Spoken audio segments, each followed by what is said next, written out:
Am I exceeding my time limit? Yes, yes, ma'am. Okay, So please, okay. delegates, please take only 10 minutes for your presentation because All right. So we are I'll going wind to. up the contention here. The Thank contention you. I'm making here is this shortest story, this collection of shorter stories achieves more than any novel on gender inequalities can offer in its wide array of women protagonists who battle against all odds, and it gives glimpses into an everyday quotidian lives of women and presents a cross sectionality of women across gender, caste, and ethnicity. I would end my paper So thank with these you, words. Mrs. Vinita Gupta Chaturvedi, Assistant Professor, Delhi College of Arts, Commerce, University of Delhi. So thank you, ma'am, for your Thank you, sir. delegation. Thank you so much. So next, Mr. Ishan. So please, sir. So kindly go with your presentation. Mm. Thank you so much. The title of my paper is quote, I that I'm rudely stamped. Um, an analysis of the portrayal of disabled villains in Arthur Conan Doyle's short stories. Of course, I understand that we are running out of time. We are running short of time. So I was initially planning to focus on two short stories here in the limited scope of this presentation, Adventure of the Crooked Man and the Adventure of the Sussex Vampire, but I shall restrict my discussion only to the adventure of the Sussex Vampire. But before I start, I understand that we are running out of time, but I must make a comment on the methodology that I am using here for this presentation. Being a person with a visual disability, as you can see, I'm not using any PowerPoint, any slides, anything, or I'm not even reading out from any paper as such. So there will be stutters and pauses in the presentation because it is going to be a spontaneous one. So I would request you to bear with this, but this is a deliberate, quote unquote, what I would like to call a cripping of the methodology of presentation. To start, to begin, of course, this phrase, I that I'm rudely stamped, of course, this is taken from Shakespeare's Richard III, the first soliloquy, or the opening, really, the opening soliloquy of Richard III. Um, and this is how Richard's quote unquote monstrosity is depicted in the play. Nay, this is how disability disfigurement, also I would like to add over there, disfigurement, disability, impairments, any kind of aberration, quote unquote, abnormality within quotes, are perceived as rudely stamped, branded in the literal sense of the word as well. So, disability or the disfigurement, and of course, here we are primarily talking about visible disabilities. Invisible disabilities will invite a separate set of discussions. I'll not get into that here, but visible disabilities, they are seen as marks of evil, the telltale marks of evil, stamped, quote unquote, stamped on the body, on the physique, the body, the physical of the subject, which in turn leads to a moral deprivation. That is how the ableist construct um, uh, uh, uh, um, wants to perceive disability, as it were. Disability, which is a physical condition, is extended to a spiritual, even a moral, as it were, idea, a moral decline, a mark, a physical mark, an external mark of the internal evil, as it were. And its examples are many. Of course, recent examples would be, for example, Peter Pan. I was talking about Richard III, of course, but more recent would be maybe Peter Pan's Captain Hook, a disabled villain. But even more recent would be probably Lord Voldemort, the arch enemy of Harry Potter, the disfigured Dark Lord, as it were. And it is this disfigurement, this disability, which is heightened, which is um, highlighted, while the villainy or the diabolical nature of the person, of the individual, is talked about. And limping villains or blind villains, one-eyed villains, they proliferate in literature, particularly in the realm of representation. Of course, another couple of stories which come to my mind in this respect, and I have a presentation queued up for that for another conference. So maybe I'll not get into the details over here, but Shotyajit Rai's Golok Dham Rahosyo and Sheal Devata Rahosyo, there also we have disabled villains. So what I'm basically trying to say is this has been a very convenient ableist trope, as it were, in the cultural texts, particularly where disabled persons are represented. And there is of course, the word representation itself contains some sort of a problematic connotation. A non-disabled or a temporarily abled a person is representing a disabled person. So automatically it entails some sort of an ableist mechanism being perpetuated. But the adventure of the Sussex vampire, and spoiler alert, it is the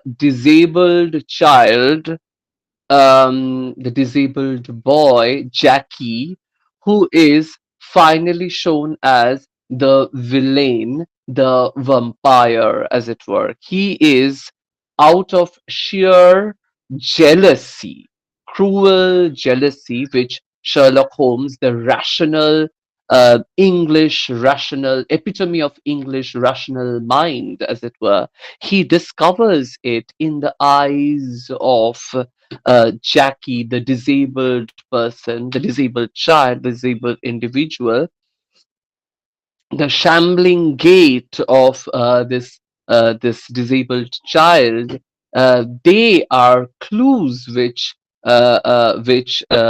Sherlock Holmes, the English mind, the English rational mind, builds on, and finally reaches this conclusion that it is he who, out of jealousy, was stabbing his newborn, able-bodied, healthy, beautiful, innocent half brother or step brother. He was pricking his neck with poisonous darts, and his stepmother, that is to say, the mother of this newborn, innocent, beautiful child, was sucking the poison out of the neck. And initially, it is she, the Peruvian woman of quote unquote an alien religion. It is very easy to sort of frame her as the other. And I'm here particularly thankful to Vinita for already introducing the idea of gender and marginality. So I will not have to get into the details over here. But the Peruvian woman of an alien religion, she was very conveniently, right from the beginning of the short story, she was framed as the villain, but there, as the generic demand would have it, because it is a detective short story that we are dealing with, a thriller. So there must be a quote unquote twist at the end.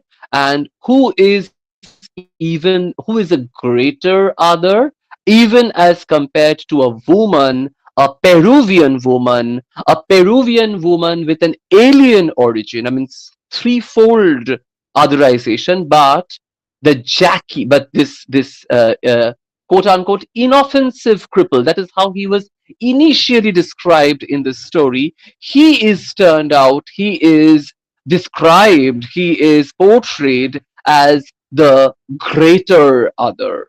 And it is the rational English mind who advises Robert Ferguson, father of Jackie and also of this newborn little babe, to sort of almost to send him to an exile. That is to say, he is to be sent away from the healthy family structure in order so that the health of the family can be restored, and only after that he can be brought into this household, the Ferguson mansion, so to uh, speak. What I'm trying to basically argue is this is not only a trope, it's not only a metaphor, but it actually perpetuates certain ableist presumptions. And these are stories, these are representations that young adults, adolescents, and even children are exposed to, and they would automatically endorse, imbibe, and endorse these ableist motifs, these ableist ideas about disability. So, this problematic portrayal of disability, disabled persons as villains, disability as a telltale mark of villainy, a kind of an exchange with the evil, the devil, the diabolical, as it were. For example, we would hear maybe be reminded of um, the Renaissance, the 16th century portrayal, uh, conscious portrayal of the witches, their body, their abnormal, quote unquote, abnormal body, twisted toes, etc., some sort of a mark of devil on the body. So that is how disfigurements and disabilities have been portrayed, has been perceived historically in literature, in other cultural texts, and it was also there in the 19th century the 19th century detectives short stories, series of short stories. But the Adventure of the Sussex Vampire is just one. There are a couple of other stories in this series as well. And what I would like to, with the point with which I would like to conclude is it's high time that we call out such representations. Uh, Without questioning, unquestioningly consuming such representations of disability will actually lead to, and these are lived experiences. Disability is just not a metaphor out there to be boxed into certain tropes. These are lived experiences of marginality, of otherizations, and we must take into account these differences and their right to live with dignity. With that, I shall end my presentation here. I think somebody raised a hand. It was by mistake, or Yes, do I yes. have a question? Yes. My. Yeah. When I say Mr. Oh, all Ishant right. Thank you. Chakravarti. So, Assistant Professor, Department of English, Jadavpur University, Kolkata, West Bengal, India. So, thank you, sir, your wonderful presentation, and thank you very much for your joining here.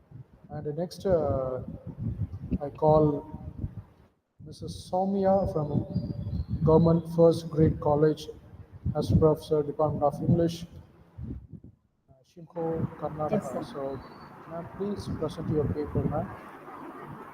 Thank you, sir. Am I audible?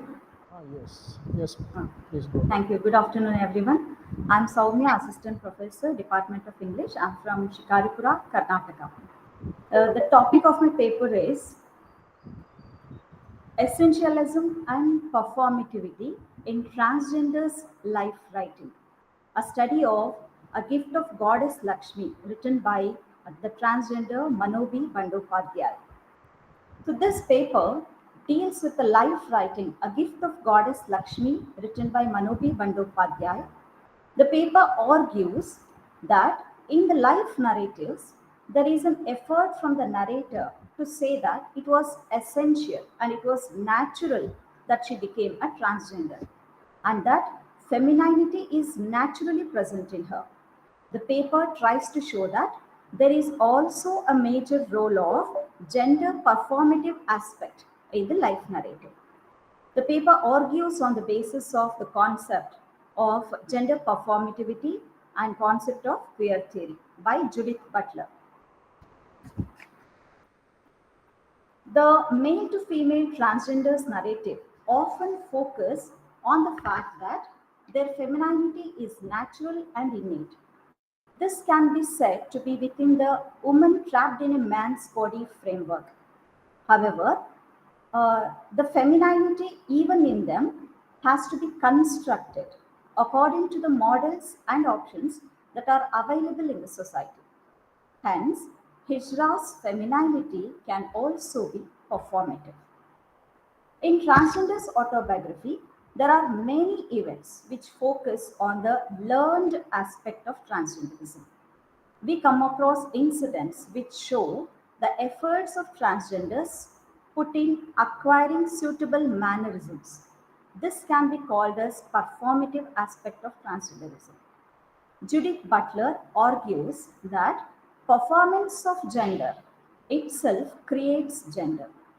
A central concept of the theory is that one's gender is constructed through one's own repetitive performance of the gender.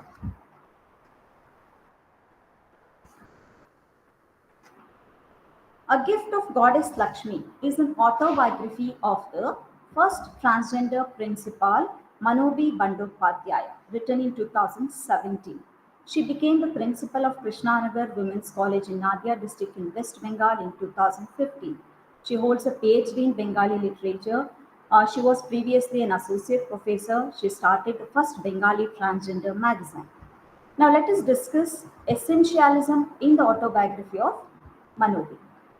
According to the framework of essentialism, the transgenders have an essential femininity in them. That's what they think. They feel that it is natural that they are feminine. Becoming a hijra is a way of fulfilling that femininity.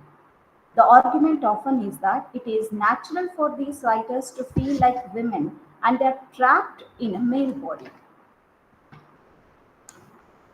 As Manobi says in the author's note, quote, why I was born a woman trapped in a man's body. Manobi says that her mother has felt eventually, even her mother has felt that she has given birth to a girl bottled in a man's body. This naturalness of femininity is also proved by reconstructing many childhood activities. As Manobi recollects her childhood and says, so when did I change? When did the so-called metamorphosis happen? It perhaps started with my love for my sister's printed frocks. Manobi used to wear the dresses, frocks of her sisters, and she used to stand before the mirrors for hours. She was only 6 or 7 years old then. She also started putting kohl and lipstick from her mother's makeup kit. Even at school, one day, Manobi was wearing a scarf around her head as it was winter. So everyone in the school thought that Manobi was a girl. It was the first day and was made to sit with other girls. Manobi felt very happy to be recognized as a girl. She says, quote, I was in class 7th. I was the apple of every boy's eye. I enjoyed the attention. So she felt that her femininity was being accepted by all. Hence, femininity was present in her since childhood. Femininity is supposed to be attractive to masculinity. Manobi felt very happy when boys at school were attracted by her. She says, quote, there was a powerful physical attraction and it definitely started awakening the woman in me. She fell in love for the first time when she was in class 9th. She fell in love with a boy called Sham. She says, quote, Sham made me feel like a woman for the first time. I was his proud girlfriend. Similarly, Manobi was attracted to many other guys. Even those boys were also attracted to Manobi, just like men naturally get attracted to women. And then comes the motherhood. Motherhood is an essential and innate feeling in any woman. Manobi is not an exception. Even Manobi longed to be a mother. Once in a seminar, a thin, fair complexioned boy caught her attention. His name is Debashish. When Debashish called her Ma, Manobi was overwhelmed. She says, quote, I felt like someone had cast a spell on me. For a few seconds, I just stood there, not knowing how to react, and then found tears welling in my eyes. Even now, they are living together as mother and son. Manobi was so much contented being in mother's role that she says, I felt fulfilled, almost like Yashoda for her Makanchor Kana. So, thus, feeling feminine, doing feminine chores, dressing like girls, feeling motherly affection, and having desire for male sex, all these seems to converge with the narrative of Manobi.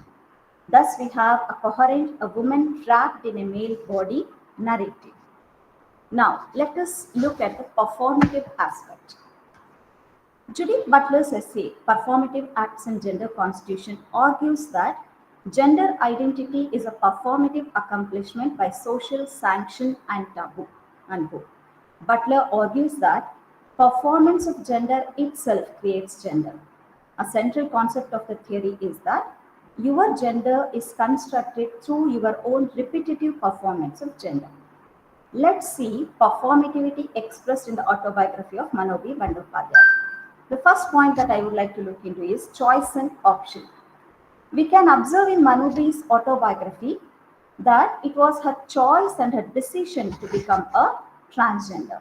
Manobi many times tried to bring about a manly look in her so that the society will not disturb her, but she could not do it. So she decides to become a transgender. There are many transgenders who don't opt to undergo SRS surgery, sex change surgery. They prefer to live with the male body and dressed as women. Jagadish in this autobiography is one such. The second point that I would like to look into is acquire and learn skills. Though the feeling of being feminine is said to be natural, the writers make use of many models of femininity available to them and try to construct their femininity on these models. The widely available models of feminine are the leading female film actors. Manobi was also passionately in love with Bengali movies. She was a great fan of Suchitra Sen. So Manobi used to imagine herself as Suchitra Sen. She used to pick up the mannerisms and the way Suchitra Sen would do up her eyes and her face. She copied the makeup style and the hairstyle of Suchitra Sen. So, what is important here is the aspects of imitating and play acting. So, what I'm trying to say here is though these writers often claim that they are feminine and they are naturally women, they themselves try to invest a lot of time and effort to be feminine. And the third point is continuous and learned process. The task of becoming a woman does not stop with sex as a, surgery, nor does it begin there. Manobi says, quote, sex change is a lifelong clinical process and you have to be constantly under medication and clinical observation. So becoming a transgender is not a single event, but is rather it is reenacted time and again throughout lifetime. And the last point regarding performativity is trapped in double role. So the transgenders could not let go their maleness completely. They had some residues of maleness in them.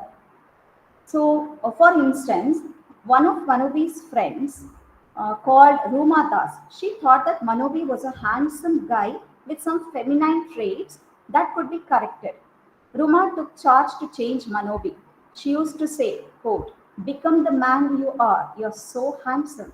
Don't you realize the women rule over you? And Manobi's aunt wished to marry her daughter to Manobi. Manobi wondered, quote, despite of my pronounced femininity, she still thought of me as a man. So thus, to conclude, These writers' narratives, the transgenders' narratives, often focus on the fact that their femininity is natural and innate. This can be said to be within a woman trapped in a man's body framework. However, the femininity, even in them, has to be constructed according to the models and options that are available in the society.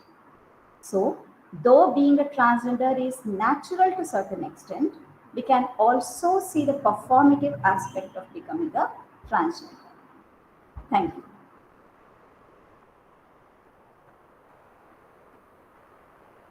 So, I'd like to end my paper here.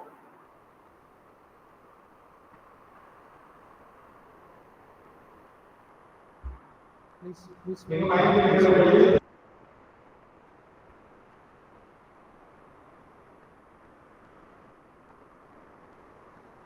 So thank you, ma'am. Thank you, sir. Thank you. Mrs. Soumya Professor, Department of English, Government First Grade College, Shivapura, Shimoga, Karnataka. So thank you, ma'am, for your Thank you. presentation on paper essentialism and performativity in the transgender's life, writing a study of gift of Goddess Lakshmi. Thank you, ma'am. Thank you, sir. Thank you very much. And any other faculties here in the link? Kindly present your paper. Any faculty is here?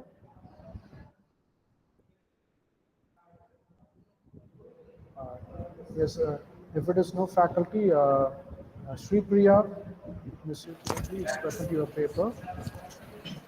Sure, sir. Am I audible to you, sir? Yes, ma'am, please. Thank you. Okay. Good afternoon to everyone and all present here. I'm Sri Priya, and the paper is co-authored with Mr. St.Joseph and Mrs. S. Pramila Devi. The title of my presentation today is Lack of Realization, a Barrier to Communication Skill. The paper focuses on how lack of self realization acts as a barrier in learning and improving communication skills, and an attempt has been made to find solution for the difficulties faced by the students in particular. The role of teachers and the students in learning communication skills is also discussed. Some of the recommendations are given at the end to set right the issues. As we all know, every one of us communicates daily for one thing or the other, just to fulfill our basic requirements. But only very few people are communicating effectively. Effective communication is essential to attain success in life. For instance, in teamwork, to have a leadership quality, in decision making, personal as well as professional life, and to build a trust, to maintain a proper rapport, and to strengthen the interpersonal relationship, and to foster collaboration when we need effective communication. Among various skills, communication plays a vital role in workspace. It is the basic requirements which is expected from any professionals to achieve the development and productivity in any field. Proper communication has the power to destroy the war and also to eradicate the misunderstanding between people in professional life. If we take the recent graduates who are stepping into the professional life, they are expected to have uh, effective communication than their subject knowledge. Whereas college students are mostly the majority of them are focusing only on the core subjects than to enhance their than to enhance their communication skills, because it has equal significance in it. Only less time is spent to develop their communication skills. Only at the time of interviews, at the neck of the moment, they just prepare. And this communication skill is cannot be developed overnight, and it needs proper practice and regular exercise. For instance, if we take professional life, it is like a whole body, and the some of the required skills are considered as parts of the bodies, and communication skill is considered as a heart. So we should not ignore that. We should realize the importance of effective communication. When the students ignore or they if they lack the self realization, and if they don't understand the effective communication, and it will not help them to survive or succeed in their life. There is a major misconception among many students that English language is associated with the communication skill. Effective communication could be related to any other languages like our mother tongue or any other languages for that matter. The misunderstanding between language and communication has to be approached with care. This self realization, proper practice, and consistency that will help the students to acquire the good communication skill, and it assists the students to improve into the next level. Eugene K. Choi, who's a life coach, rightly mentions that self realization, to quote, if something could be achieved or if someone is struggling to create any positive change, it can be attained to self realization, unquote. Another reason that pressurize one to learn communication skill is the necessity. It is difficult to understand the necessity of effective communication skills by students in schools and colleges.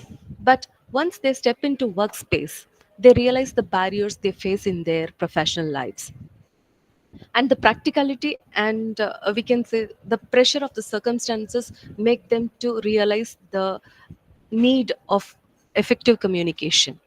The necessity drives one to realize the importance. It is mutual responsibility of the teacher as well as the students to analyze the students communication level to develop. This is not only the job to be monitored by the language teachers, but any teachers for that matter can evaluate or help the students to understand the effective communication. Some of the importance should be given for testing communication level. The significant reason for the lack of self realization is students are not tested properly.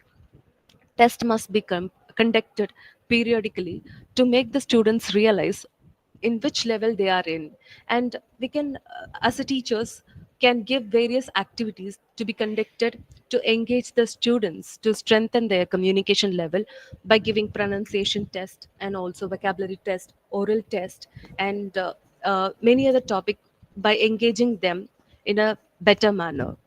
In reality, most of the institutions and subject curriculums were designed for less amount of time, for especially for communication skills, for say for 10 to 15 hours before their interview, or they're just given a very less amount of time to focus on their communication skills, but majorly given the stress on the subject knowledge,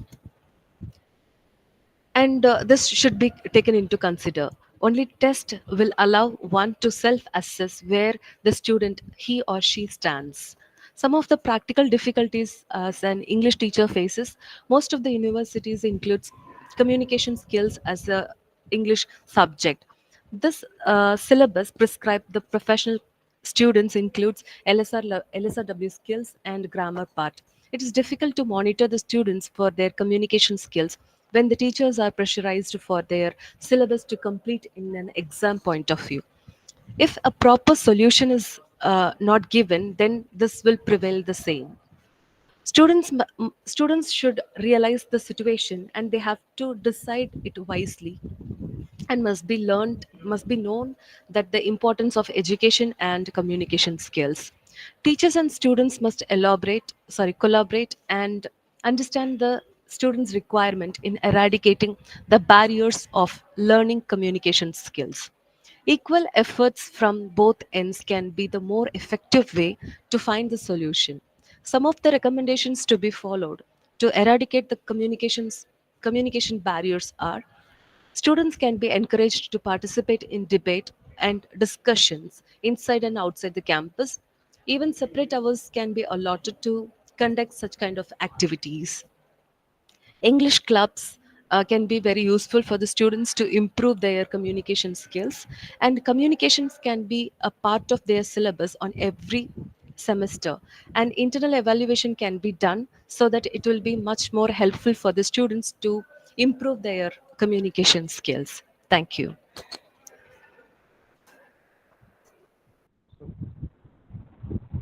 So thank you very much, ma'am, Sri Priya, for your wonderful deliberation on communicative skills. So thank you, ma'am, for your participating and presenting your paper on this seminar. Thank you, ma'am. Thank you very much. So Thank now, you, sir. uh,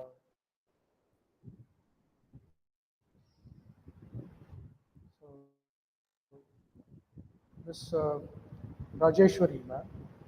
So please present your paper, ma'am. Ma'am, are you there? Are you audible? Sir, am I Am I audible, sir? audible? Good So, afternoon, sir. Miss Anupriya. Good Good afternoon. afternoon. Yes, please, ma'am. Please present Shall your I paper. start the presentation, sir?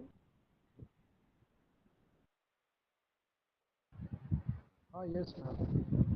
Please start and Am, please am I precise audible, your sir? content. Yes, you are audible.